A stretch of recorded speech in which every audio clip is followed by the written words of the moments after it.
কালকে রাত্রে 2:30 বাজে আমি ওই নাজিরা বাজার আমাদের ক্যান্টনমেন্ট ইউটার্ন মাহবুব ভাই ইউটার্নে ঘুরতেছি আমি মাত্র, গাড়িটা ঘুরবে ইউটার্ন নিবে, দেখি একটা লোক মোটরসাইকেল অ্যাক্সিডেন্ট, লাশটা লম্বা পড়ে আছে, হেলমেট মাথায়, পুলিশ দাঁড়ায় আছে। এক নজর তাকায় দেখলাম খোঁচা খোঁচা দাড়িও আছে মুখটার মধ্যে। হায়, এ মানুষটার গন্তব্যে কোথাও যাচ্ছে, শুধু ইউটার্নটা ঘুরতেছে, এই ঘুরতে সময় কোনো গাড়ি বাড়ি দিছে হয়তো। ঈদের দিন রাত্রে আমাদের পদ্মার বাজার বিশ্ব রোড ট্রেন, রাত্রিবেলা বাস বাড়ি দিছে লাইনম্যান, একজন লাইনম্যানের একটু খামখেয়ালিয়ে বাসটা উড়াইয়া ফেলছে, চলন্ত ট্রেন। আহা, কেউ জানে না, অনিশ্চিত এক হায়াত, অনিশ্চিত এক জীবন নিয়ে আমরা উল্লাস করছি। আর যদি নিশ্চয়তা পাইতা যুবক, তুই কি করতি? হায় হায়, যদি নিশ্চয়তা দিত লিখিত কাগজ 200 বছরের আগে তোর মৃত্যু হবে না, তা আমার মনে সে দুনিয়াটারই জাহান্নাম বানায়।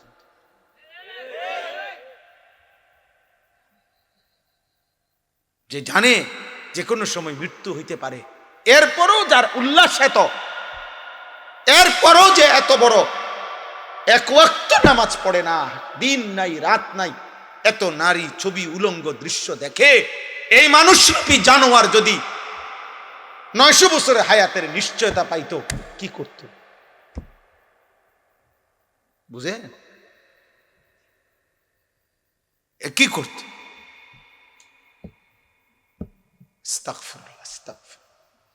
30 দিনের একটি পূর্ণ মাস রমজান আল্লাহ তাআলা আমাদেরকে দিয়েছেন। আল্লাহ তাআলা আমাদেরকে দিলেন, আল্লাহ যেন বললেন, বান্দা আমি নিজের হাতে, আমি রমজানটাকে আমি আল্লাহ নিজ হাতে সাজাইছি। একদিকে রোজা তো আরেক দিকে তারাবি, একদিকে ইফতার তো আরেক দিকে সাহারি, একদিকে এতেকাফ তো আরেক দিকে শবে কদরের বেজর রাত আমি সাজাইছি। প্রথম দশক রহমত, মাঝখানের দশক মাগফিরাত, শেষ দশক জাহান্নাম থেকে নাজাত। প্রত্যেকটা আমলে কমপক্ষে সর্বনিম্ন 70 গুণ বৃদ্ধি। জাহান্নামের দরজা বন্ধ, তোমারে গুনাহ করায় যেই শয়তান, সে শিকলে বন্দী। দরজা শুধু খোলা একটাই, জান্নাত। রাতে কিংবা দিনে, ইফতারে কিংবা সাহারিতে, রোজায় কিংবা তারাবিতে, এতেকাফে কিংবা শবে কদরে, যেখান দিয়ে আমায় আল্লাহরে ডাকো, আল্লাহ যেন বলে দরজা কেবল একটাই খোলা, জেন দিয়ে ডাকো, শুধু ঢুকবা কেবল জান্নাতে আর জান্নাত। কারণ দুয়ার তো খোলাই এক, জান্নাত। জাহান্নামে তো রমজানে ঢুকবা কেমনে, জাহান্নামে তো বন্ধই ধরছে, ঢুকার রাস্তা শুধুই জান্নাত। এত বড় শ্রেষ্ঠতম মাস, এত বড় সাজানো ফজিলতপূর্ণ মাস, যাদের উপর দিয়ে আমরা পার হইল 30 দিন পূর্ণ, 5টা জুমা এবছর রমজানে আল্লাহ তাআলা আমাদেরকে দান করছেন। 5টা জুম্মা, স্বাভাবিক তো 4টা জুমা হয়, এইবার 5টা জুমা, শেষ দিন জুমা হওয়াতে 5টা হয়েছে। 5টা জুমা দিলেন, পূর্ণ 30 দিন দিলেন। এত ভাবে আল্লাহ তাআলা সাজাইয়া, যার উপর দিয়া এই রমজান পার হইল। রমজানের প্রথম দিন মানুষের মৃত্যু হয়েছিল, বাংলাদেশে মানুষ মরছিল, শেষ দিন, মাঝখানের দিন, তাহলে প্রতিদিন তো কত মানুষের মৃত্যু হয়েছে।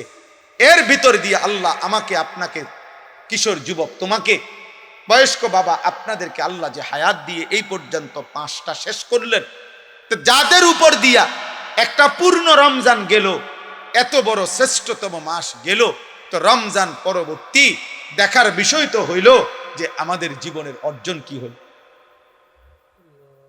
যারা রমজানের আগে বিড়ি খাইতেন, সিগারেট খাইতেন, কিস্তি নিতেন, নাচ দেখতেন, গান শুনতেন, নাটক দেখতেন, মোবাইল দেখতেন, সিনেমা দেখতেন, টেলিভিশন দেখতেন, আপনার সামান্য কোনো পরিবর্তন হয়েছে কিনা চাচা বলেন? রমজানের আগে যারা 5 ওয়াক্ত নামাজ জামাতে পড়তেন না, রমজান শেষ হয়েছে, এখন বলেন, এত বড় শ্রেষ্ঠতম রমজান পাওয়ার পরে এখন আপনার হালাত কি একটু শুনান। সুদখোর আপনি বলেন, ঘুষখোর বলেন, কিস্তিখোর বলেন, মোবাইল যারা নারী ছবি দেখতা অভ্যস্ত ছিলা যুবক ভাই, রমজান তোমাদের উপর দিয়েও গেছে, বলো তোমাদের জীবনের পরিবর্তনের কোনো গল্প থাকলে শোনাও। যদি কিছুই পরিবর্তন না হয়, যেমন ছিলাম তেমনই, তাহলে এই একটা মাস কার উপর দিয়ে গেল?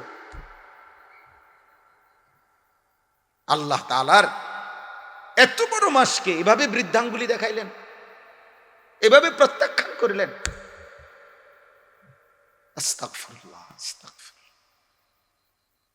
এভাবে ঠিক যেদিন শুক্রবার সন্ধ্যা হইল, সূর্য ডুবল, 30 রমজান শেষ হইল, সেদিনের পর থেকে আজকের সোমবার এশা পর্যন্ত যাদের 5 ওয়াক্ত নামাজ জুটল না, তাহলে রমজান আপনার উপরে কি আসর, কি প্রভাব ফেলল? আগের মতোই যারা বিড়ি সিগারেট খান, তো রমজানটা আপনার উপরে কি প্রভাব ফেলল? আগের মতোই যারা টেলিভিশনে নাচ গান দেখছেন, তো রমজান আপনার উপরে কি প্রভাব ফেলল? আগের মতোই যে মা বোন বেহায়া বেপর্দা হলো, তো রমজান তাদের উপরে কি প্রভাব ফেললো বলে? 30 দিনের একটি হাই অ্যান্টিবায়োটিক 1 মাস পূর্ণ কোর্স গ্রহণ করার পরে এই ঔষধের মেয়াদ কি একদিনও থাকবে না? একদিনও না। সূর্য ডুবতেই ঈদের দিন পর দিন যারা গান গাইলো, বাজনা বাজাইলো, ডেক্সেট বাজাইলো, যেই মেয়ে যেই নারীগুলো বেপর্দা চললো, বেহায়া চললো, যেই কিশোর যুবকগুলো তোমরা বাজি ফুটাইলা, গান বাজাইলা, ডেক্সেট বাজাইলা, নারী ছবি নিয়ে নাচ গান করলা, হায় হায় আব্বা, এত বড় একটা মাসকে এভাবে বৃদ্ধাঙ্গুলি দেখাইলা, আল্লাহকে এইভাবে প্রত্যাখ্যান, এটা ঠিক? ঠিক এখানে এই সূরা আমি এই জন্য পড়ছি, এই কথাটা কিছুটা মিল আছে আমাদের আচরণের সাথে। এইখানে আছে, নবীজি যখনই ওই মক্কার কাফেরদের সামনে বলতেন আযাবের কথা, তো কাফের বেঈমানরা জানা সত্ত্বেও, পূর্ববর্তী জাতিদের আযাবের কথা ওরাও জানতো, তবুও তারা আল্লাহর নবীকে বিদ্রুপ করত, ঠাট্টা করত। তো একদিন নবীজি এরকম আযাবের কথা বলার পরে মক্কার কাফের একজন সর্দার নজর ইবনে হারেস বেঈমান, এই বেঈমান নবীজির সামনে বিদ্রুপ করে ঠাট্টা করে আল্লাহর কাছে হাত তুলছে, তুলে বলল, আল্লাহুম্মা ইন কানা হাদা হুয়াল হাক্কা মিন ইনদিক ফাআমতির আলাইনা হিজারাতাম মিনাস সামা আবিতিনা বিআযাবিন আলীম। সে বলল, আল্লাহ, মুহাম্মদের কথা মতো যদি কুফর শিরিক এবং আপনার নাফরমানি করার কারণে আযাবই আসে, আপনি দেন, তো এখন আমাদেরকে আপনার কাছে দেখি কত বড় আযাব আছে, দেন।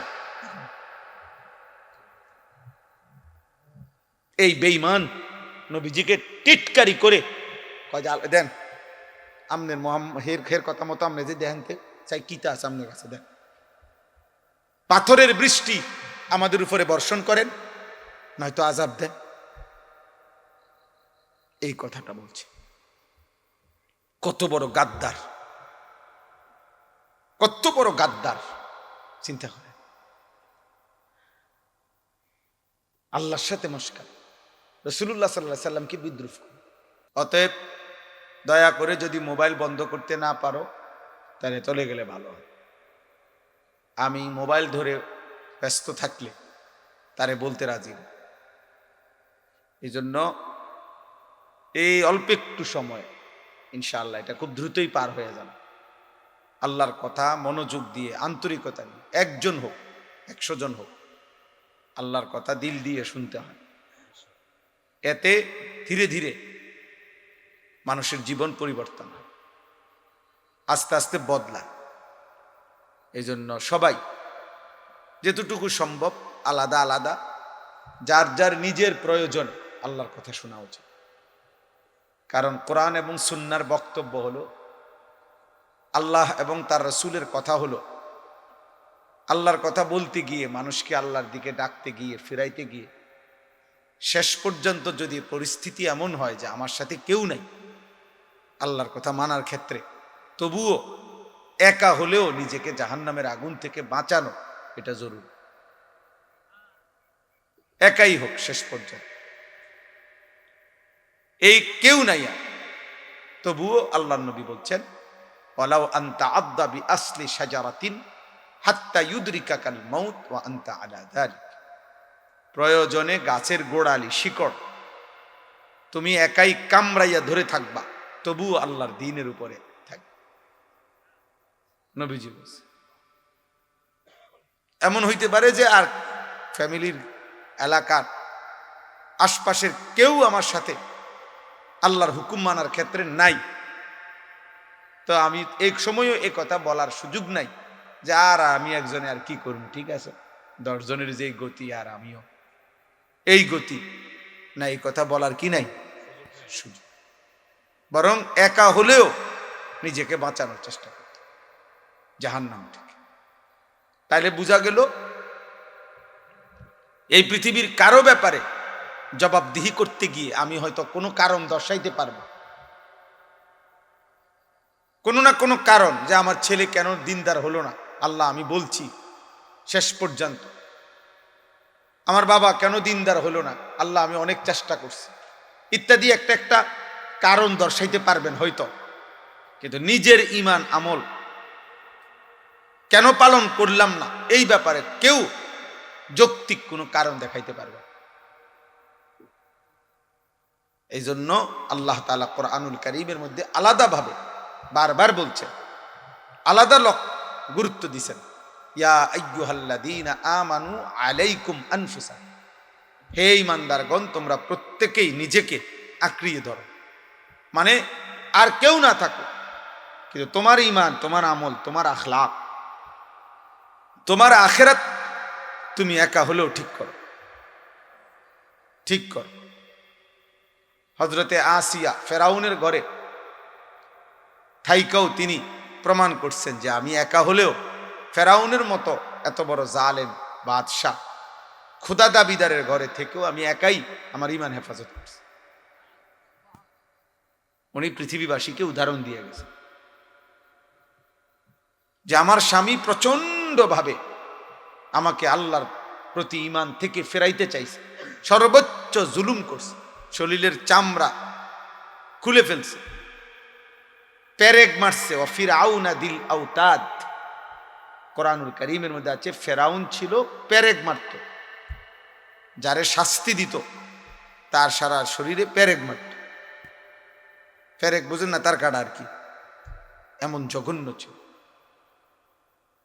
হযরতে আসিয়াকে করছেন, কিন্তু উনি ঈমান ছাড়েন, উনি প্রমাণ করছেন আমি এত বড় বেঈমানের ঘরে থেকেও আমি ঈমানের হেফাজত করছি, হেফাজত করছি। এই জন্য এটা জরুরি। পৃথিবীতে আল্লাহ তাআলা এই নমুনা আমাদের সামনে দেখাইছে। অনেকেই অনেক সময় আমরা এ কথা বলতে চেষ্টা করি যে হুজুর গ্রামে অনেক এরকম হয়ে গেছে, মানুষ সব এরকম হয়ে গেছে, এই জন্য এটা বলার কোনো সুযোগ নাই। ইয়া আইয়ুহাল্লাযীনা আমানু কু আনফুসাকুম, হে ঈমানদারগণ তোমরা সকলেই নিজেদেরকে বাঁচাও, ওয়া আহলিকুম এবং পরিবারের সদস্যদেরকে বাঁচাও, নারান জাহান্নামের আগুন থেকে। এই যে আলাদা করে বলছে তোমাকে বাঁচাও, আবার আলাদা বলছেন পরিবারের সদস্যদেরকে বাঁচাও।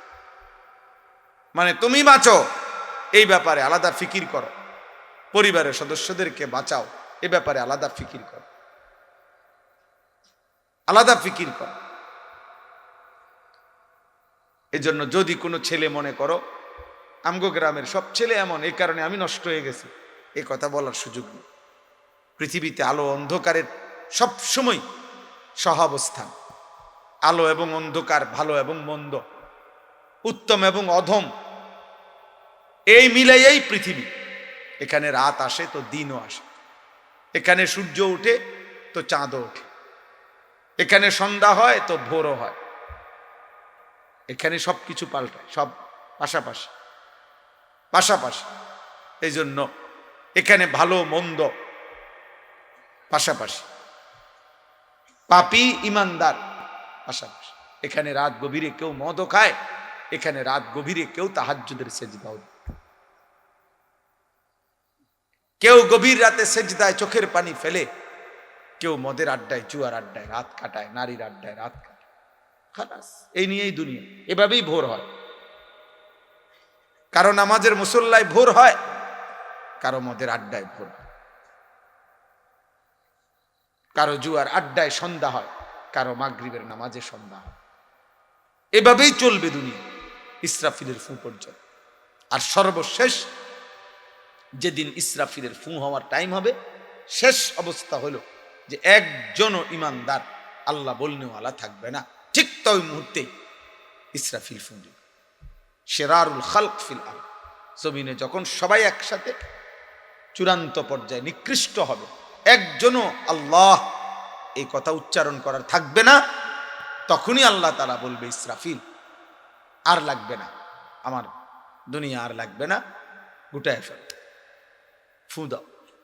এরপরে পৃথিবী কায়নাত আল্লাহ তাআলা শেষ করে দিবে।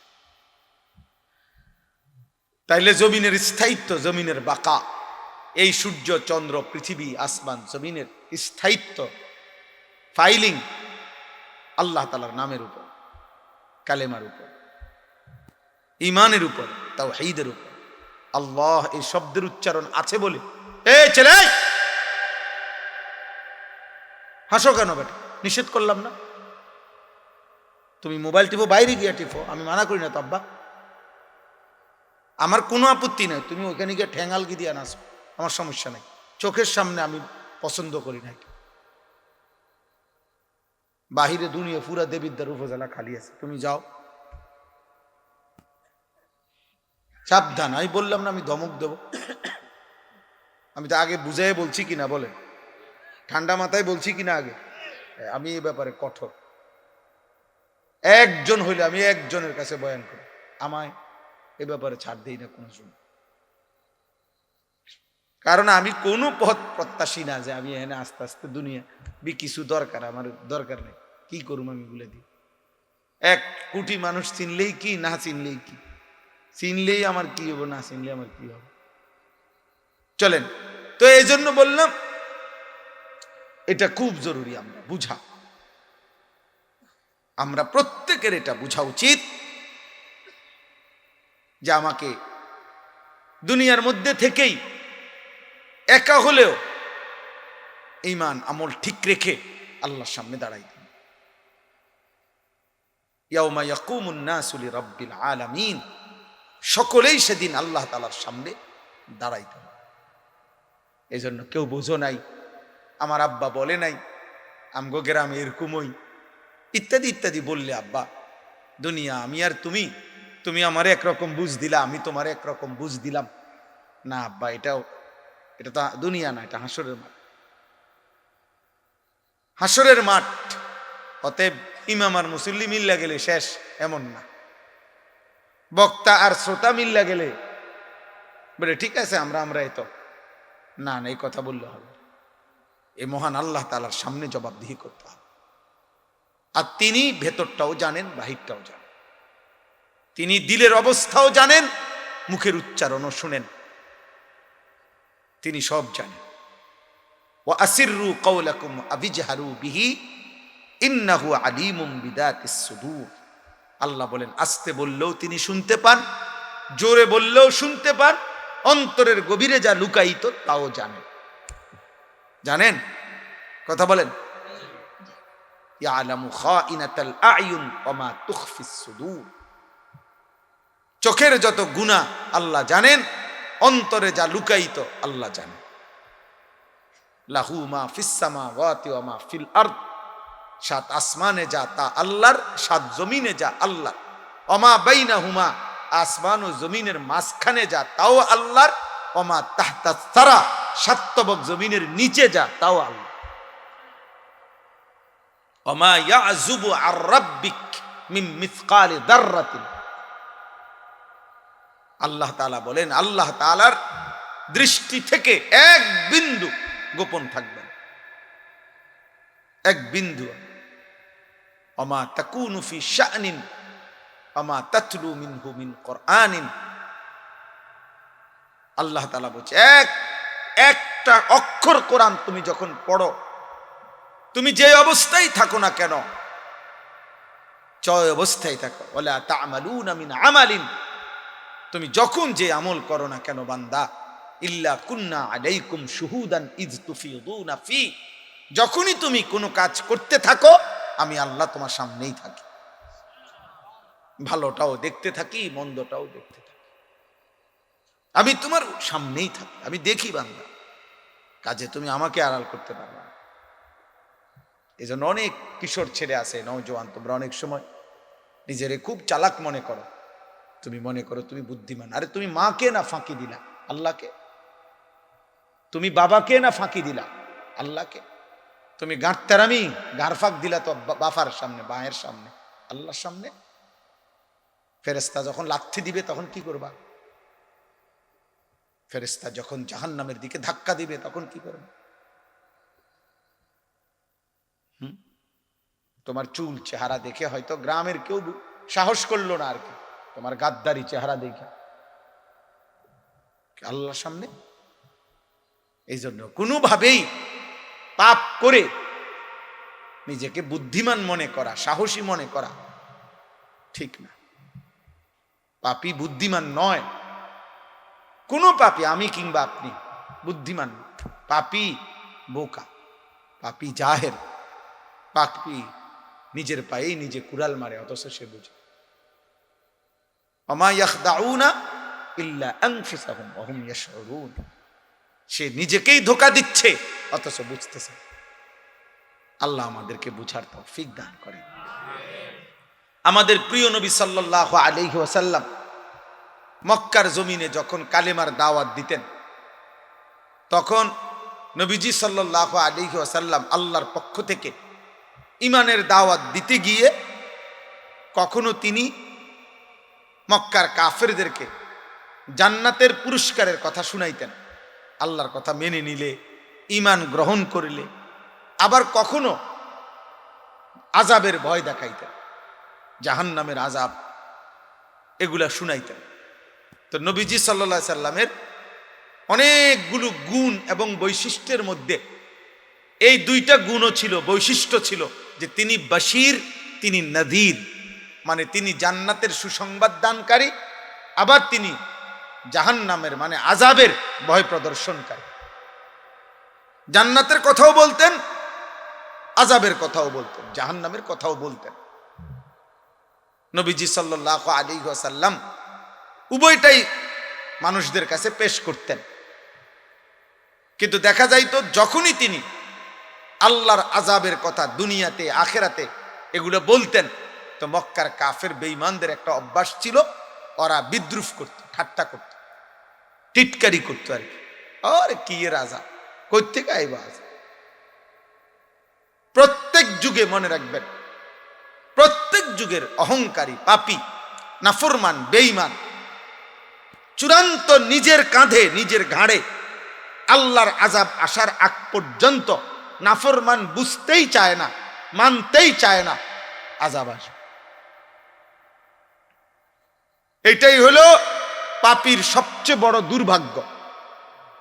পাপী যতক্ষণ আল্লাহর আযাব না আসে ততক্ষণ সে মনে করে তার উপরে কোনো মুসিবত আসবে না, ফলে সে অহংকার করতেই থাকে, নাফরমানি করতেই থাকে। এই মনে করেন অসংখ্য যুবক ভাবতেই চায় না, সে পর্যন্ত মনে হাজারবার শুনছে যে ভীষণ গতিতে মোটর সাইকেল চালাইলে যে কোনো মুহূর্তে অ্যাক্সিডেন্টের সম্ভাবনা আছে, হাত পাও ভাঙ্গা মরে যাইতে পারে, কিন্তু যতক্ষণ পর্যন্ত সে নিজে হাত না ভাঙ্গে, পাও না ভাঙ্গে, ততক্ষণ নাফরমান বুঝতেই চায় না। এটা হলো কি তার বড় দুর্ভাগ্য, বদনসিব। বদনসিব উপলব্ধি করে ঠিক, কিন্তু তখন যখন পাওটা ভাঙ্গা গেছে, যখন হাতটা ভাঙ্গা গেছে, কিন্তু তখন উপলব্ধি করে কি লাভ। কিন্তু অথচ সে শত শতবার শুনছে। হ্যাঁ, আমরা কিতাবে পড়ছি, ইতিহাসের কিতাবে, পূর্ববর্তী জামানায় মনে করেন একজন বাদশাহ, তো উনার বিরুদ্ধে ওই রাজ দরবারে অথবা রাজপ্রাসাদে বাদশার পরিবারের কেউ কেউ ষড়যন্ত্র করতে করতে করতে পরে ওই বাদশাকে হত্যা করছে, হত্যা কইরা এবার নিজে বাদশা হয়েছে। তো যেদিন বাদশাহ ওই আগের জনের লাশ রক্তাক্ত কল্লা তার সামনে পড়ে আছে, এই সময়ে উনি রাজ সিংহাসনে নতুন করে মুকুট পড়তেছে, বুঝছেন না? তো আমরা কিতাবে পড়ছি যে এই ব্যক্তিটা এই মুহূর্তে ইতিহাস থেকে তার শিক্ষা নেওয়া উচিত ছিল, এই যার কর্তৃত্ব লাশটা সামনে পড়ে আছে উনি তো আমার আগে বাদশাহী ছিলেন, তো সে যেহেতু নিজের নিরাপত্তা নিশ্চিত করতে পারলো না, তো আমি কেমনে নিরাপত্তা নিশ্চিত করব? অথচ সে এটা ভাবলো না যে এ ব্যক্তি তো বাদশাহী ছিল, তো তার পরিণতি যদি এমন হয় তো আমারটা কি হবে, আমারটা কি হবে? এই জন্য পাপীর সবচেয়ে বড় দুর্ভাগ্য, গুনাহ মানুষকে নিজের পরিণতি, নিজের গন্তব্য, নিজের আখিরাত ভুলায় দেয়। ওয়ালা তাকুনু কাল্লাযীনা নাসুল্লাহা ফাআনসাহুম আনফুসাহুম। কোরআনুল কারীম আল্লাহ বলছে, হে ঈমানদার, আল্লাহকে ভুলে যেও না এত বেশি পরিমাণ, একদিন আল্লাহ তোমার নিজের পরিচয়, নিজের আখিরাত তোমার থেকে, কলিজার থেকে ভুলাইয়া দিবে। সেদিন আর তোমার মনেও পড়বে না তোমার আখিরাত আছে, জাহান্নাম আছে, তোমার জন্য আযাব অপেক্ষা করছে। এইটা যদি দিল থেকে সরে যায় তাহলে ওই মানুষের জীবনে এটা সবচেয়ে বড় দুর্ভাগ্য। এইবার আর সে কুল কিনারা পায় না, এবার আর সে ফিরতে পারে না, এবার আর কেউ তাকে টেনে ধরে না, কারণ আল্লাহ তো তারে অভিশপ্ত করে দিয়েছে। কোরআন শরীফে আছে, আল্লাহ তাআলা বলছে, মনের ইচ্ছা মতো যে ধারাবাহিক চলতে থাকে আমি তাকে তিনটা শাস্তি দেই। এক, আমি আল্লাহই তাকে একদিন পথভ্রষ্ট করে দেই, আমি আল্লাহই। দুই, তার কানে এবং অন্তরে মোহর মেরে দেই। তিন, আমি আল্লাহই তার চোখে পর্দা ফেলে দেই। এবার বলো, আমি আল্লাহ ছাড়া তাকে হেদায়েত দিবে কে?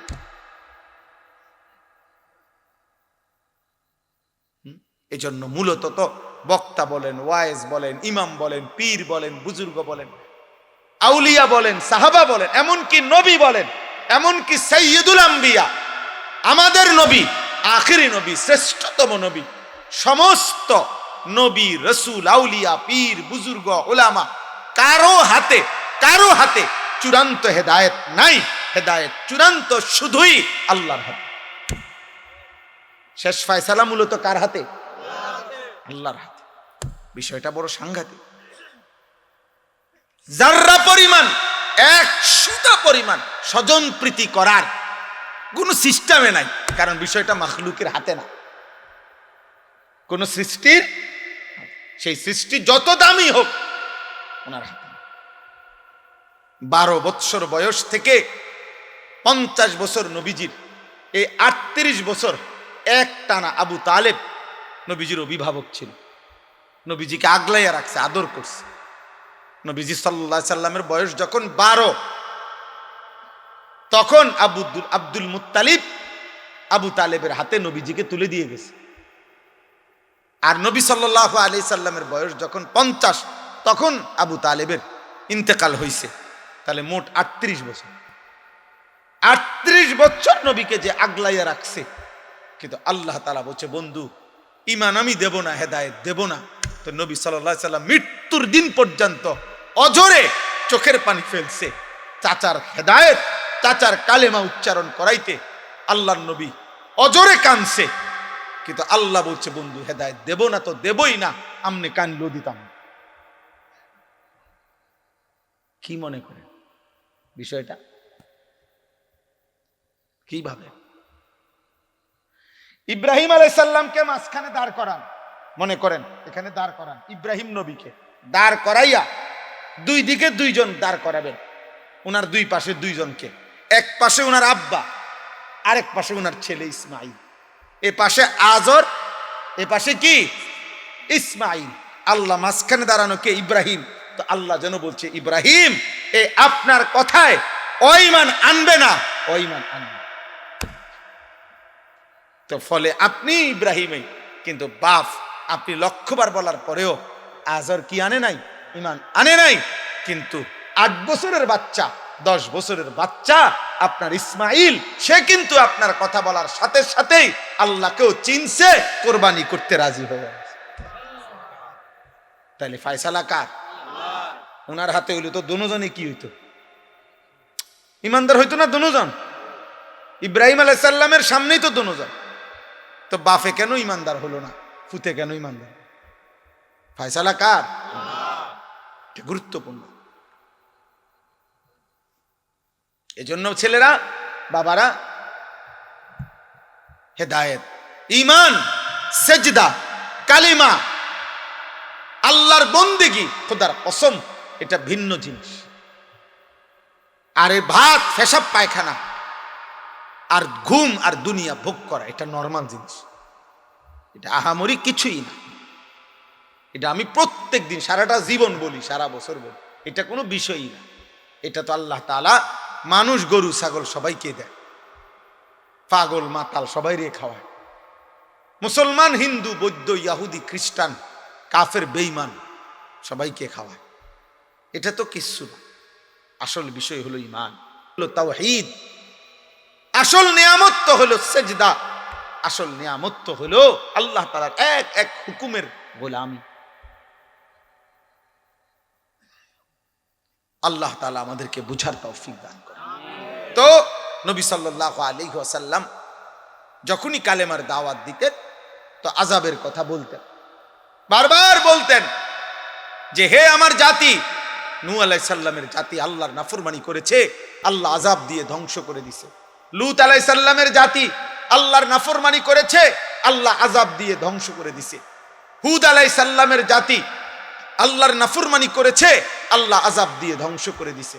এভাবে অসংখ্য জাতি নবীজির পূর্বে, আমাদের রাসূলুল্লাহ সাল্লাল্লাহু আলাইহি সাল্লামের পূর্বের বহু জাতি আল্লাহ তাআলা আল্লাহর অবাধ্যতা, নাফরমানির কারণে ধ্বংস করে দিছে। এই কথাগুলো আযাবের কথা নবীজি বলতেন। কিন্তু দুর্ভাগ্য, এতগুলো ঘটনা বলবার পরেও, জানবার পরেও ওরা ভাবতো না, আবু জেহেল, আবু লাহাব, উতবা, শাইবা, এই বেঈমানগুলো একবারও ভাবতো না যে তাদের উপরও এমন আযাব আসবে, এমন আযাব আসবে, এটা তারা ভাবতো না। ফলে তাদের অভ্যাস ছিল, নবীজি যখনই আযাবের কথা বলতো, দুনিয়ার আযাব অথবা আখিরাতের আযাব অথবা জাহান্নামের আযাব যেটাই বলতো, ওরা বিদ্রুপ করত, ঠাট্টা করত, ঠাট্টা মস্কারি করত। আর আযাব করতে আইবা, আযাব কিসের আযাব? তাফসীরের মধ্যে আছে আবু লাহাব, নবীজির চাচা, তার বদ অভ্যাস ছিল, নবীজি যাকেই কালেমার দাওয়াত দিতেন, আল্লাহ নবী সাল্লাল্লাহু আলাইহি সাল্লাম, সে পিছন থেকে এই 2 হাত নাড়াইত, এমনি এমনি করে, সাবধান আইলা, শুনিস না, হুজুরের কথা শুনে একটা ধরা খাইবা। তুমি যে মদ খাও, জুয়া খেলো, নারী দেখো, মোবাইল দেখো, নর্তকী দেখো, নাচো, গাও, ফুর্তি করো, এই মোল্লা মুন্সির এসব কথা ধরলে এই মজার জীবন, সিটারি বাটপারি আর করতে পারত না।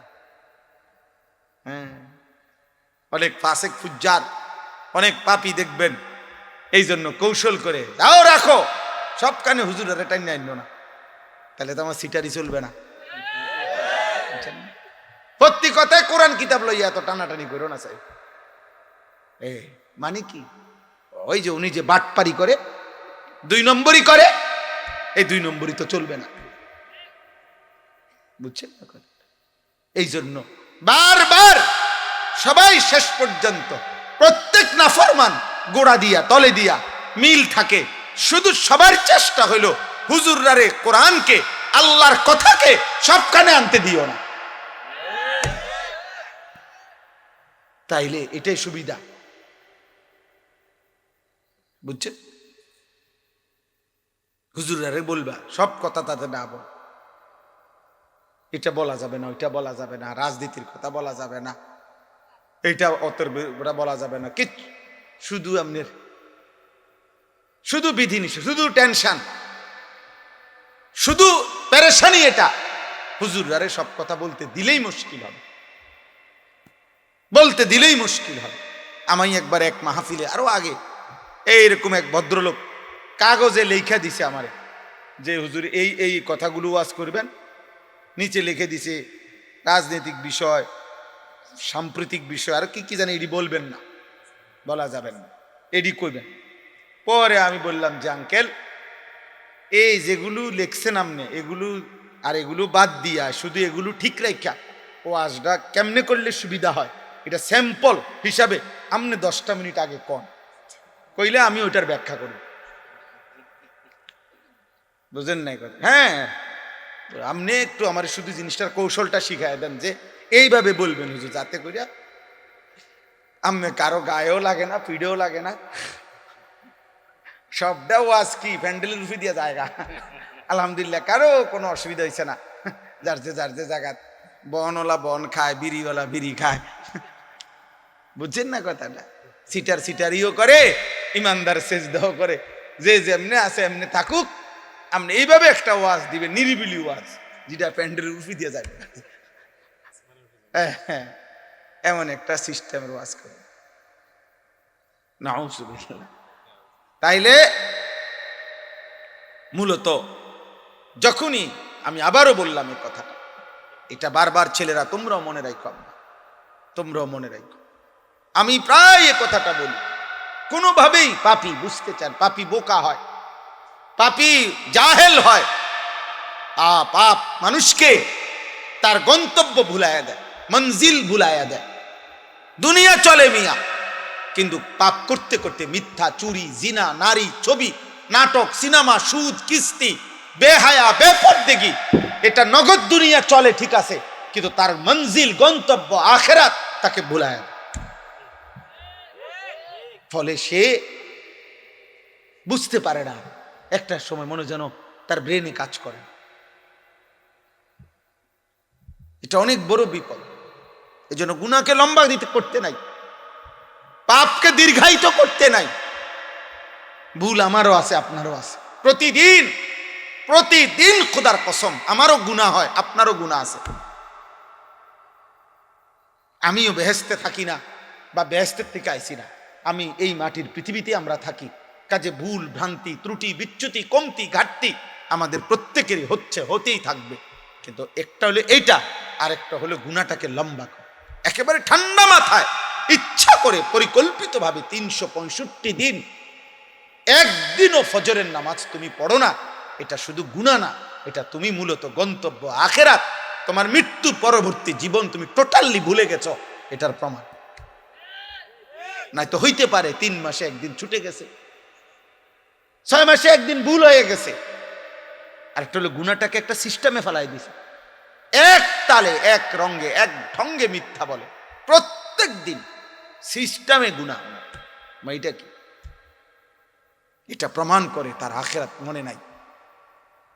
ফাআনসাহুম আখিরাতাহুম, তাফসীরে আছে, আল্লাহ বলছে আমাকে ভুলে গেলে একদিন আমি তোমার আখিরাত ভুলায় দেব। ফাআনসাহুম মাসালিহাহুম, একদিন আমি তোমার কল্যাণ, তোমার জন্য কোনটা উপকারী, আমি সেই উপকারী বস্তু ভুলিয়ে দেব। ফাআনসাহুম আওয়াকিবাহুম, তোমার পরিণতি ভুলায় দেব। তোমার পরিণতি তোমার মনেও থাকবে না। আখিরাত, আখিরাত। বয়স্ক মানুষ কথাবার্তা নাফরমানির মধ্যে ডুবা, কোনো চিন্তাও নাই, চেহারা সুরতের মধ্যে কোনো ভাঁজও নাই।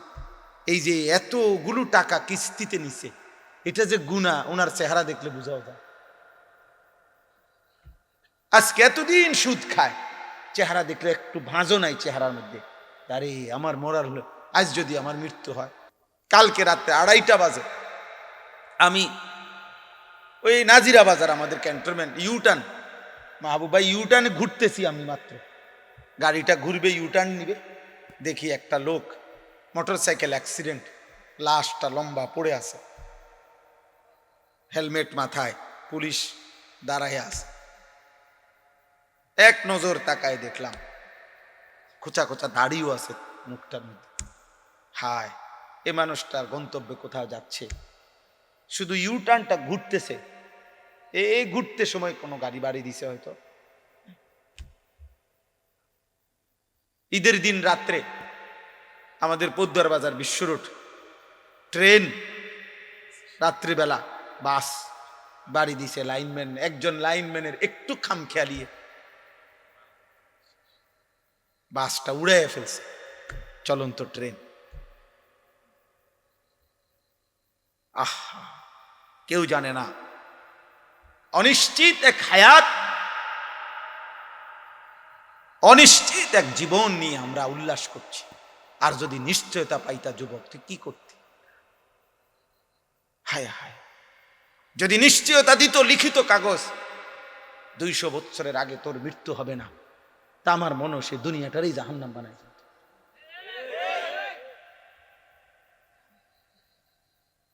যে জানে যে কোনো সময় মৃত্যু হইতে পারে, এরপরও যার উল্লাস এত, এরপরও যে এত বড় এক ওয়াক্ত নামাজ পড়ে না, দিন নাই রাত নাই, এত নারী ছবি উলঙ্গ দৃশ্য দেখে, এই মানুষরূপী জানোয়ার যদি 900 বছরের হায়াতের নিশ্চয়তা পাইতো, কি করত? বুঝে কি করত?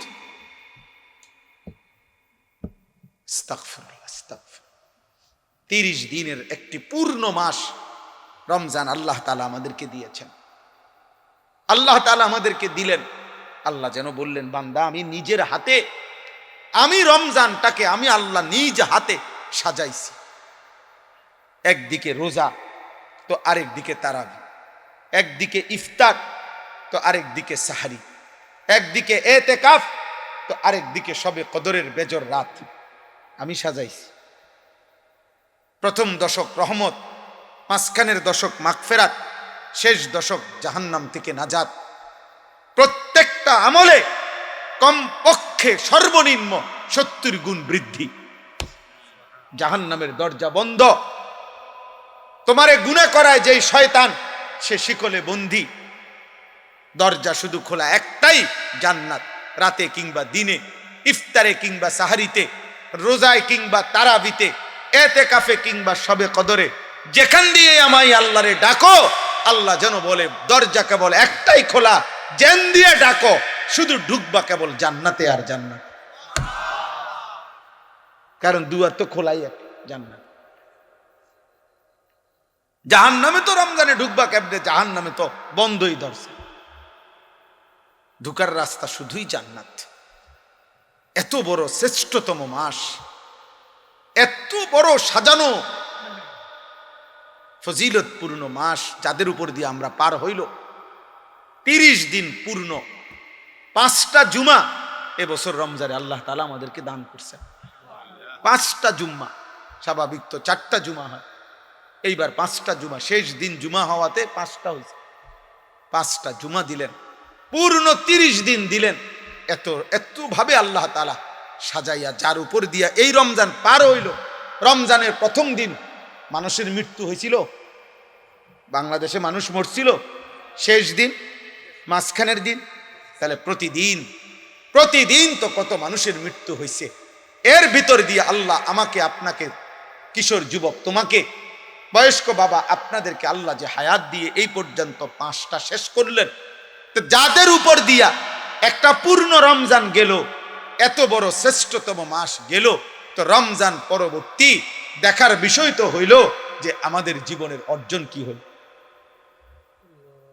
যারা রমজানের আগে বিড়ি খাইতেন, সিগারেট খাইতেন, কিস্তি নিতেন, নাচ দেখতেন, গান শুনতেন, নাটক দেখতেন, মোবাইল দেখতেন, সিনেমা দেখতেন, টেলিভিশন দেখতেন, আপনার সামান্য কোনো পরিবর্তন হয়েছে কিনা চাচা বলেন?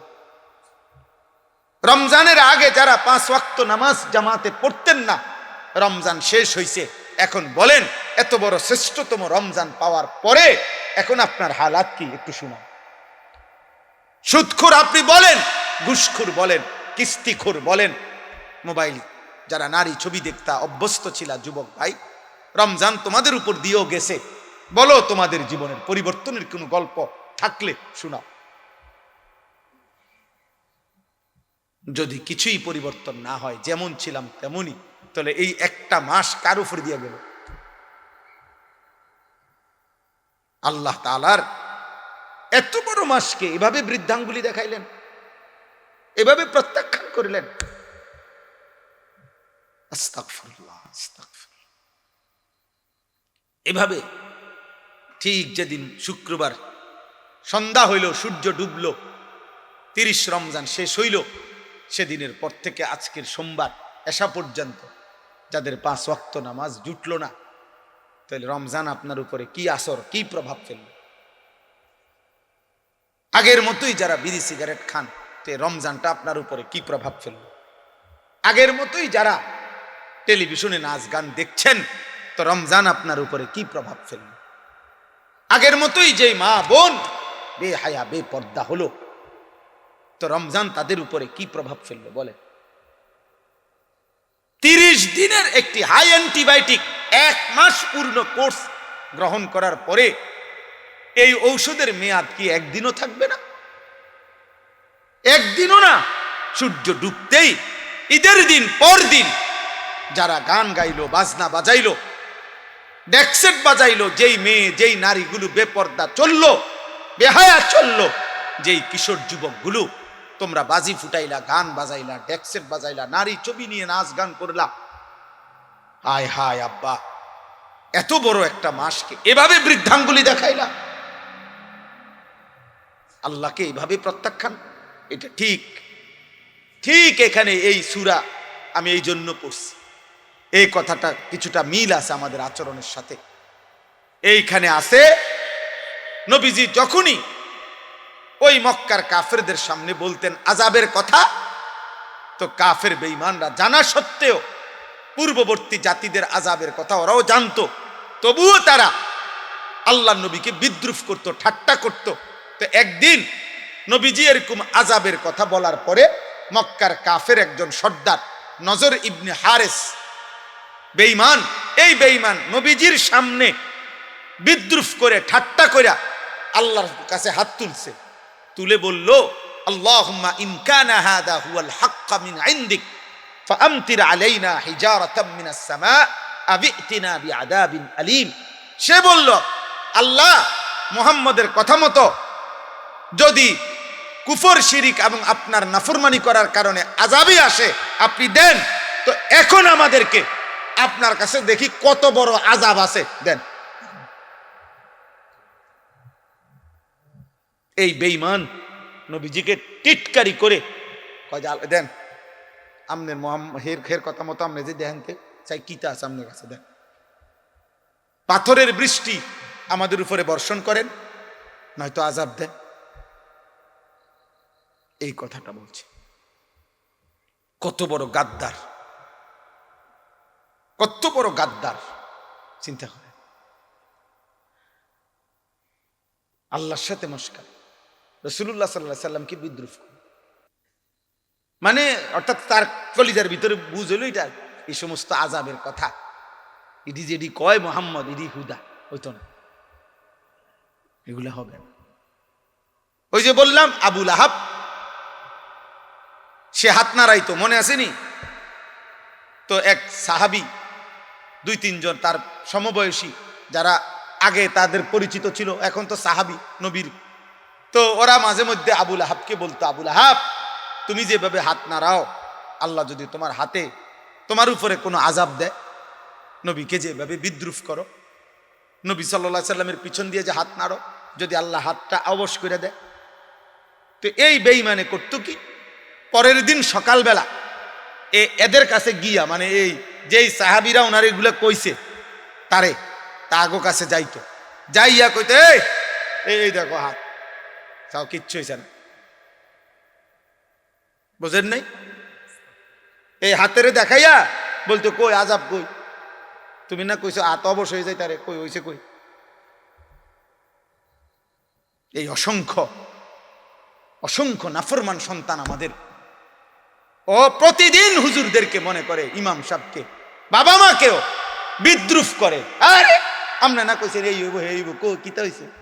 আমি তো আগের মতো সিটারি করতে আসি, আগের মতো নাড়িয়ে দেখি, ছবিয়ে দেখি, উলঙ্গ দৃশ্য সারা রাত দেখি, কো কিচ্ছু হয় না, হইলে তো হইতই, কো কিতা হইছে?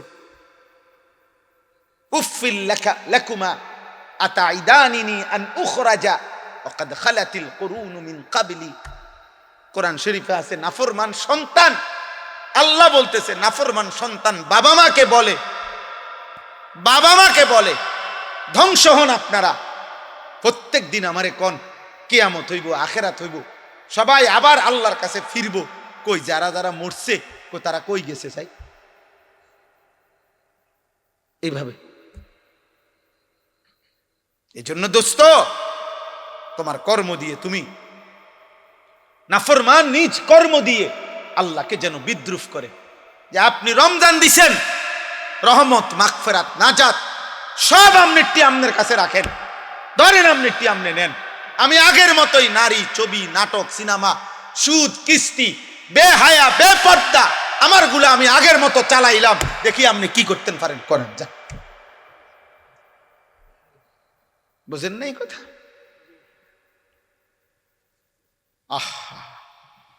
এই জন্য যুবক, একটা রমজান পাওয়ার পরে কোনো পরিবর্তন হবে না। বয়স্ক বাবা, কোনো আচরণ বদলাবেন না, কোনো পরিবর্তন হবে না। আমি একদিন, আজ থেকে 3-4 বছর আগের কথা বলতেছি আর কি, একদিন আমি একবার রমজানে ঈদের পর দিন আমার এক জোড়া জুতা খুব দরকার ছিল।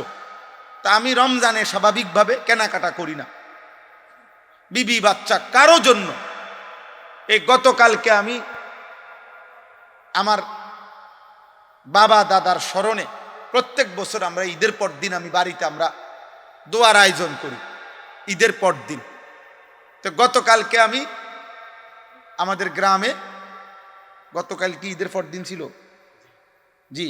তো এই গ্রামে গেছি, যাওয়ার সময় গতকালকে ক্যান্টনমেন্ট থেকে আমার ছোট মেয়েটার জন্য 2টা হিজাব কিনছি। বলে আগে ছিল না? আগেও ছিল, বাকি নতুন করে কিনছি, কিন্তু এটা ঈদের পর দিন। ইচ্ছা করে এই রমজানে না আমার বিবি কিছু কিনতে গেছে, আমিও কিছু কিনতে যাইনি। রমজান তো আমার লুঙ্গি জুতার জন্য আসে নাই, রমজান তো নতুন জামার জন্য আসে নাই, রমজান তো গুনাহ মাফের জন্য আসছিল। রমজান তো আমারে জাহান্নাম থেকে বাঁচাইতে আসছিল, রমজান তো আমারে জান্নাতের মেহমান বানাইতে আসছিল। যে জান্নাতেই যাবে তার আর দুনিয়ার এক জোড়া জুতা দিয়ে কি দরকার? যার দরকার জান্নাত, জুতা দিয়ে হেঁটে গিরবে। তো এরকম 3-4 বছর পরে একদিন আমি ঈদের পর দিন কুমিল্লা কান্দিরপাড় আমার এক জোড়া জুতার জন্য ভাবছি যে যদি কোনো দোকান খোলা পাই তা এক জোড়া জুতা কিনব। তো গিয়া একটা দোকানে খোলা দেখছি, পাইছি, তো গিয়া জুতার কিনতে গেছি। তো দোকানদাররে বললাম, ভাই আজকে ঈদের পর দিন দোকান খুলছেন কিনতেন? তো হয়ে লোকটা আমার একটা সুন্দর কথা বলছে, হুজুর আমি কাস্টমারের জন্য বা মাল বিক্রির জন্য, জুতা বেচনের জন্য দোকান খুলি নাই। গত 15-20 দিন ধরে রাত দিন শুধু বেচা কিনা করছি, কোনোভাবে হিসাব মিলাইতে পারছি না, শুধু বেচছি, মাল আনছে, গেছে, ঢুকছে, ঢুকডাউন। ঈদের বেশি ঝামেলা ছিল। তো আজকে হুজুর অবসর, ঈদের পর দিন ভাবছি কাস্টমার আইতো না, এই জন্য বইয়া বইয়া হিসাব মিলাইতে আসি, মাল স্টকে আছে কদ্দুর, বেচলাম কদ্দুর, টাকা পয়সার মানে এগুলা মিলাইতে আসি বইয়া। তাহলে এক জুতার দোকানদার, এক দোকানদার কাপড়ের, মুদি দোকানদার, কাপড়ের দোকানদার, এক বুট মুড়ির দোকানদারও হয়তো আমার বন্ধু রমজান শেষ হয়েছে হয়তো মিলাইছে তার বিক্রি বেচা কিনা, তার আয় ব্যয়, লাভ লোকসান কদ্দুর হইল, এটা হিসাব মিলাইছে। এক মোমেন হিসাবে আমাদেরও তো উচিত যে আমাদের একটা রমজান তো গেল, আমার আমল আখলাক, আমার চরিত্র, আমার আখেরাতের ফিকির, আমার জান্নাতের আশা, জাহান্নামের ভয় কদ্দুর হইল আর কদ্দুর হইল না, এতটুকু কি হিসাব মিলানো উচিত না? তো মিলান, তো হিসাব মিলান। বলে গত 2 দিনও যাদের 5 ওয়াক্ত নামাজ জুটলো না, তো 30 দিনের ঔষধ অ্যান্টিবায়োটিক একদিনও কাজে লাগলো না, 2 দিনও কাজে লাগলো না।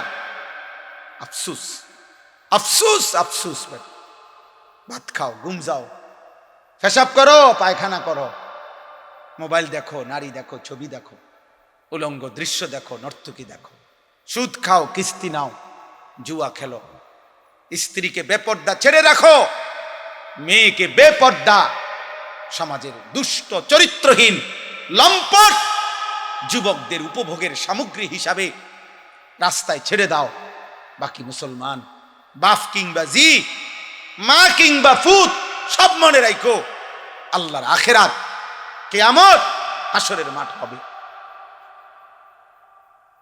সেদিন তুমি বাপেরও আল্লাহ বুঝাবে, ফুতেরও বুঝাবে, স্বামী তোমারও আল্লাহ বুঝাবে, স্ত্রীরও বুঝাবে।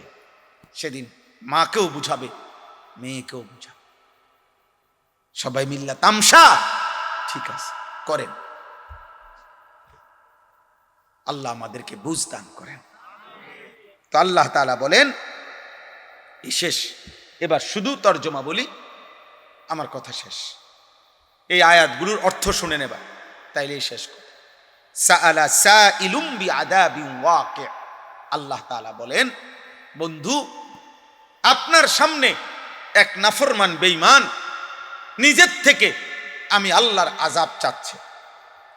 ওই যে চাইলো না, বিআযাবিন ওয়াকি', নিশ্চিত আযাব।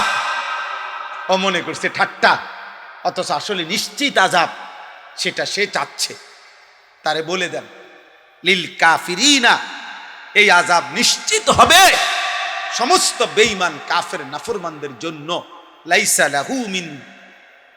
লাহু দাফি', ওই আযাব প্রতিহত করবে, ঠেকাবে এমন শক্তি গোটা কায়নাতের কারণে কেন নাই?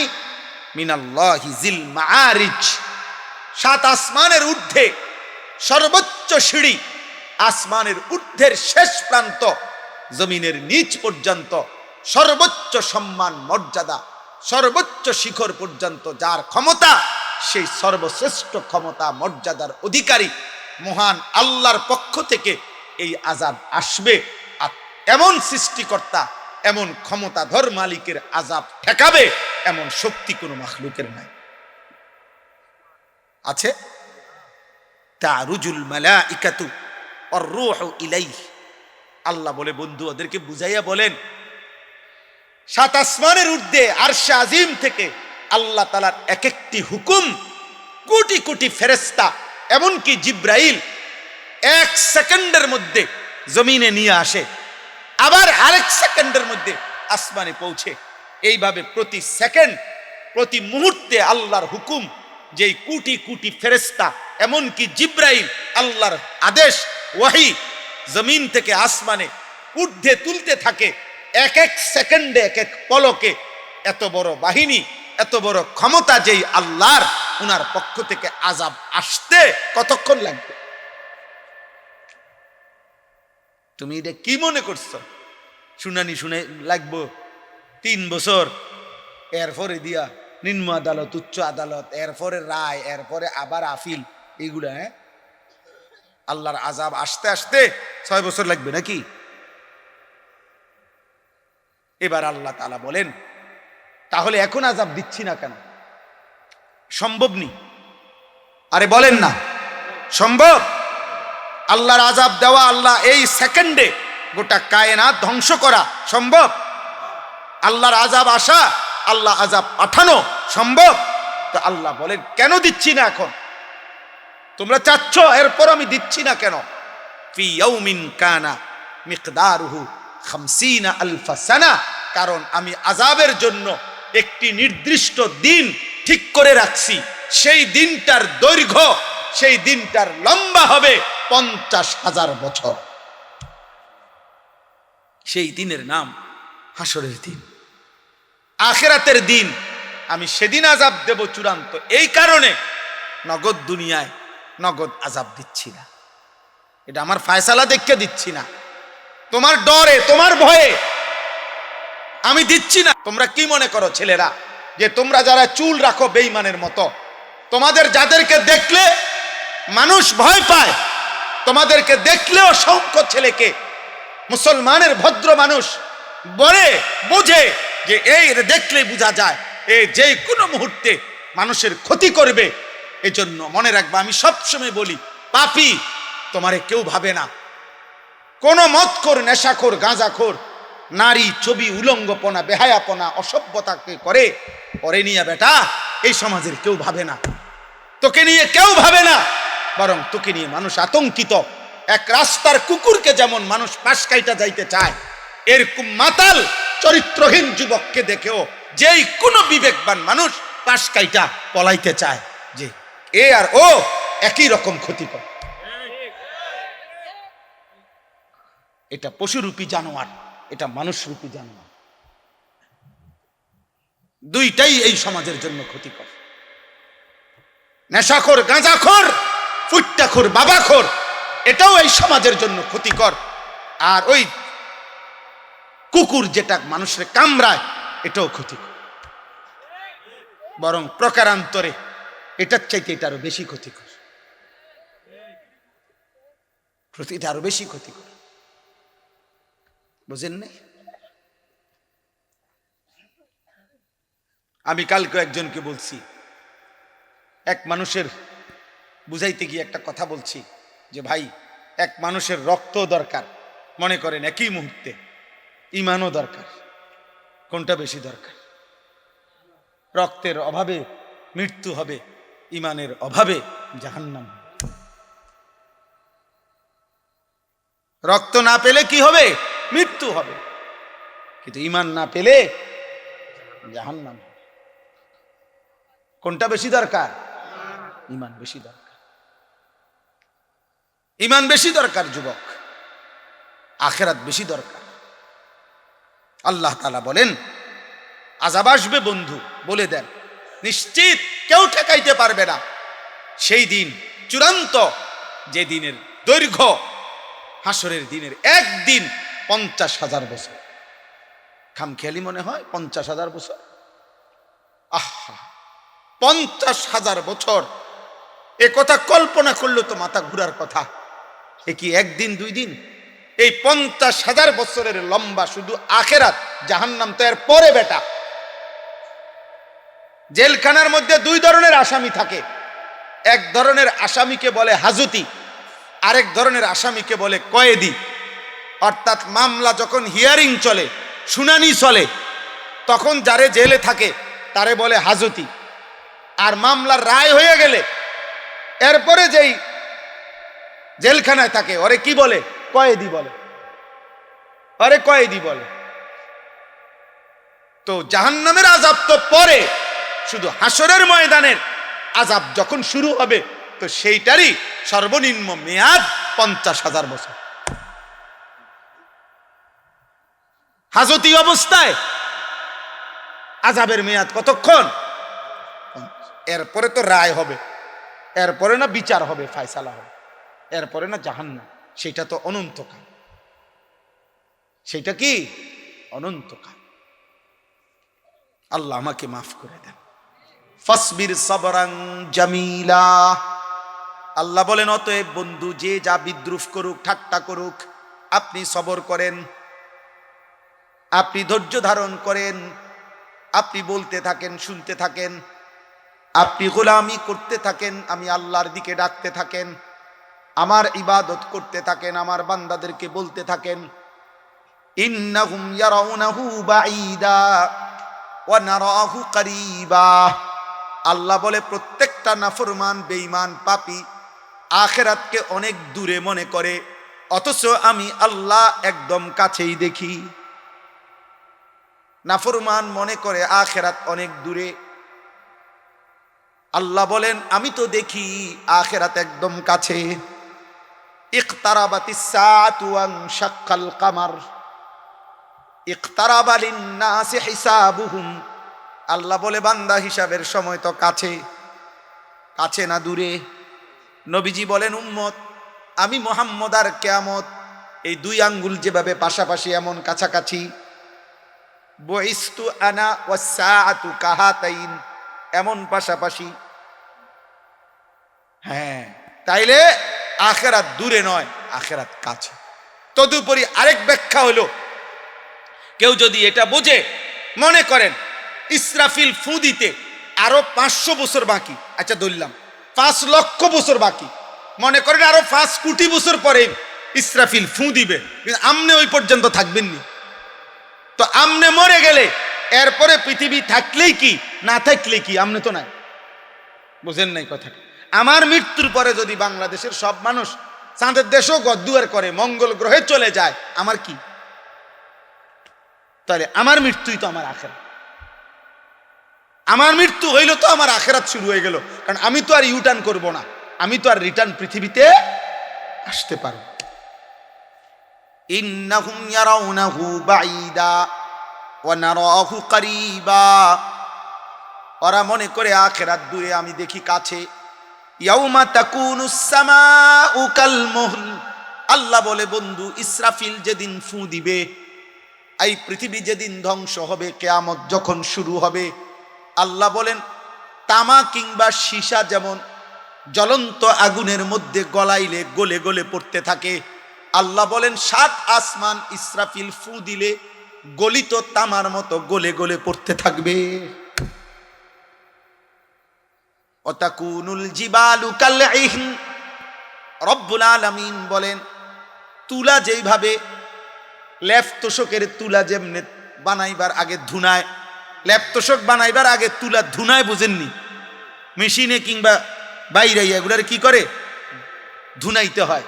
এই ধুনাইন না তুলা যেরকম বাতাসে উড়াই দিলে সব উঠতে থাকে, আল্লাহ বলে পাহাড়গুলো এরকম ধুনানো তুলার মতো উঠতে থাকে। ওয়ালা ইয়াসআলু হামিমুন হামিমা ইউবাসসারুনাহুম, আল্লাহ বলে 40 বছর 30 বছর 50 বছর 10 বছর 20 বছর দুনিয়ার জীবনে একজন আরেকজনের সাথে যেই ঘনিষ্ঠ বন্ধুত্ব ছিল, এমন কলিজার টুকরা বন্ধু, ক্লোজ ফ্রেন্ড, ঘনিষ্ঠ বন্ধু একজন আরেকজনকে হাসরের ময়দানে দেখেও কেউ কাউকে কিছুই জিজ্ঞেস করবে না। ওয়ালা ইয়াসআলু হামিমুন হামিমা, কলিজার টুকরা বন্ধু, 24 ঘন্টা 40 বছরের বন্ধুত্ব। আল্লাহ বলেন ইউবাসসারুনাহুম, একজন আরেকজনকে দেখেও কেউ কাউকে কিছুই জিজ্ঞেস করবে না। এজন্য দোস্ত, বন্ধু নামের যারা তোমারে আল্লাহ চিনায় না, ওরা ধোঁকা, ওরা তোমারে ধোঁকা। যার সাথে তুমি 10 বছর নারী ছবি দেখছো, মদ জুয়া খেলছো, মদ খাইছো, যার সাথে গোটা 5টা বছর যৌবনের রং তামাশার ফুর্তি করছো, হাসরের দিন সে তোমাকে ভালো মন্দ কিছুই জিজ্ঞেস করবে। এবার শেষ অংশ, আল্লাহ বলেন হাসরের ময়দানে প্রত্যেকটা কাফের বেঈমান পাপী জাহান্নামের দিকে যখন দেখবে, ফেরেশতারা জাহান্নামকে টেনে আনবে, কোরআনে আছে। আর জাহান্নামী নাফরমান দেখে একটা চিৎকার দিয়া হাসরের মাঠে আল্লাহকে বলবে, আয় মাওলা, আজকে আমার সমস্ত সন্তান তাদের সকলকে জাহান্নামে দেন, আমারে বাঁচায় দেন। আমার স্ত্রীকে জাহান্নামে দেন, আমারে বাঁচায় দেন। আমার ভাই বোনদেরকে জাহান্নামে দেন, আমারে বাঁচায় দেন। আমার গোষ্ঠী বংশের সমস্ত লোককে জাহান্নামে দেন, আমারে বাঁচায় দেন। এই পৃথিবীর সমস্ত মানুষ যারা হাসরের ময়দানে দাঁড়িয়ে আছে, আল্লাহ সকলকেই জাহান্নামে দিয়ে হলেও আমারে বাঁচা। এই যে খোদার কসম, এটা কোরআন শরীফের আয়াত।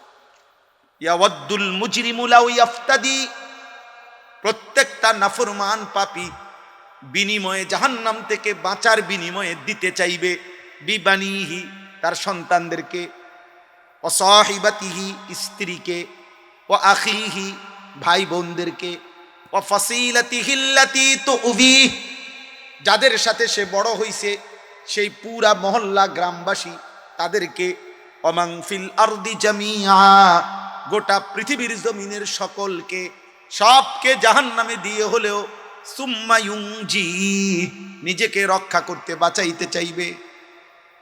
তাফসীরের মধ্যে আছে মূসা নবীর মতো নবী বলবে, আল্লাহ আমি কাউকে চাই না, নিজেকে বাঁচাইতে চাই। তো নাফরমান কি মনে করবে? সব নবী যেখানে বলবে ইয়া রব্বি নাফসি নাফসি, তো পাপী সেদিন কি বলবে? আল্লাহ বলবেন, নাফরমান যখন এভাবে বলবে, আল্লাহ বলবেন কাল্লা, না না না না, হবে না। গোটা পৃথিবী দিতে চাইলো, আজ আমি নেব না রে বান্দা, আজ তোকেই জাহান্নামে চলে। ইন্নাহা লাযা, ধাউ ধাউ লেলিহান আগুনের শিখায় জাহান্নামের আগুনে তোকে নিক্ষেপ করা। নাজ্জাআতাল লিশশাওয়া, জাহান্নামের আগুনে ফেলবার প্রথম মুহূর্তেই তোমার সারা দেহের চামড়া আগুনে তুলে ফেলবে, খসে ফেলবে। আল্লাহ কোরআন নাজ্জাআতাল লিশশাওয়া তোলো চামড়া তুলে ফেলবে। আমরা যেমন দুনিয়াতে কারো প্রতি রাগ করলে আমরা এটা কথার প্রসঙ্গে আমরাও বলি, এমন ফিডাপ দিব একদম চামড়া উঠে এলাম। আল্লাহ বলে বেঈমান, আজ জাহান্নামের আগুন দিয়ে তোর চামড়া উঠায় ফেল। সর্বশেষ কথা হইল তাদউ মান আদবারা ওয়া তাওয়াল্লা ওয়া জামাআ ফাআওয়া।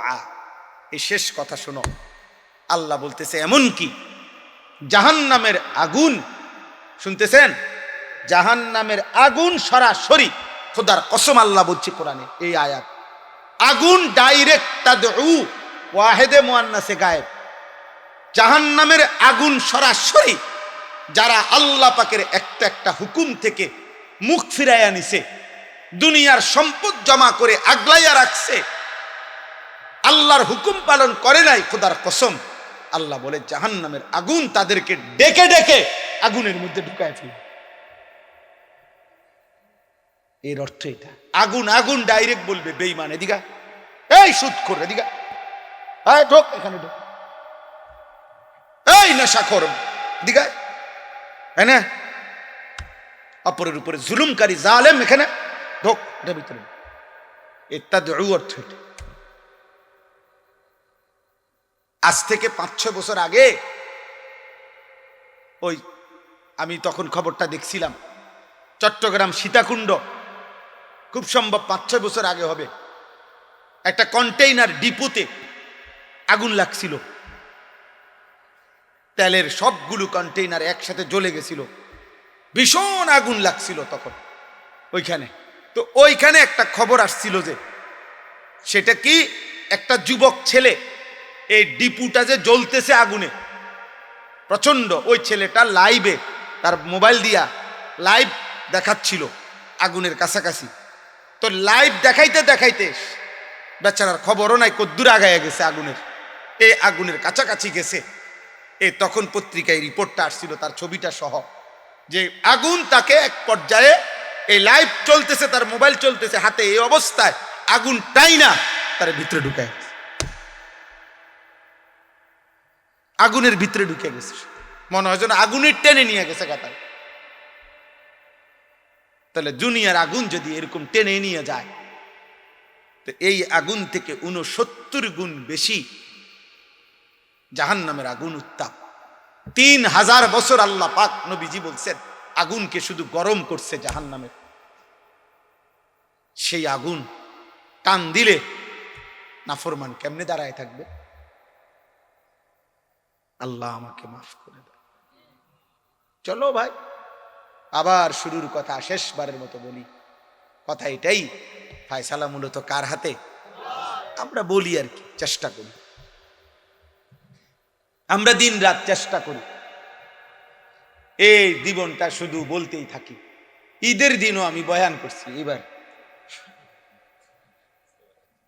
হ্যাঁ আজকেও আমি এই মাগরিবের পর থেকে এই মাহফিল আমার 3 নম্বর মাহফিল। এমনি এই 3য় বয়ান শেষ করলাম আলহামদুলিল্লাহ। অর্থ হলো এটা, এই জিন্দিগিটা এটাই বলতে। এতেকাফ করছি মসজিদে আমার শায়েখ আল্লামা মুফতি মুশতাকুন নবী কাসেমি হুজুরের সাথে এতেকাফ করছি। কয়জন জানেন? 1100 একসাথে, 1100 মানুষ একসাথে এতেকাফ করছে এক মসজিদ। 1100 মসজিদে না, জি জি জি একই মসজিদ। কি পরিমাণ ঝামেলা গেছে মনে করেন সুধন্যপুরে, এতগুলো মানুষের পেরেশানি কি পরিমাণ গেছে। আলহামদুলিল্লাহ আল্লাহ করাইছে। এই জন্য বাপ বলার অর্থ হলো আমরা বলতে থাকি, এই বলতে বলতেই একদিন কবরেই চলে যাব ইনশাআল্লাহ, আমিও আপনিও। হ্যাঁ ইমানদার ও নাফরমান সবাই কি ফেরাউনও কবরে গেছে, মুসাও কবরে গেছে আলাইহিস সালাম, নমরুদও কবরে গেছে, ইব্রাহিম আলাইহিস সালামও কবরে গেছে। আল্লাহ আমাদের সবাইকে ভালো রাখেন। কিশোর ভাই, যুবক ভাই, অনেক কষ্ট করছে আব্বা, নিজের উপরে দয়া কর। আবারও বলছি, কেউ মনে রাখবে না তুমি নষ্ট হইলে, চরিত্রহীন হইলে তোমার জন্য খবর নেওয়ার কারো হাতে সময় নাই, সময় নাই। দুনিয়াকে সুখের জায়গা মনে করতে নাই।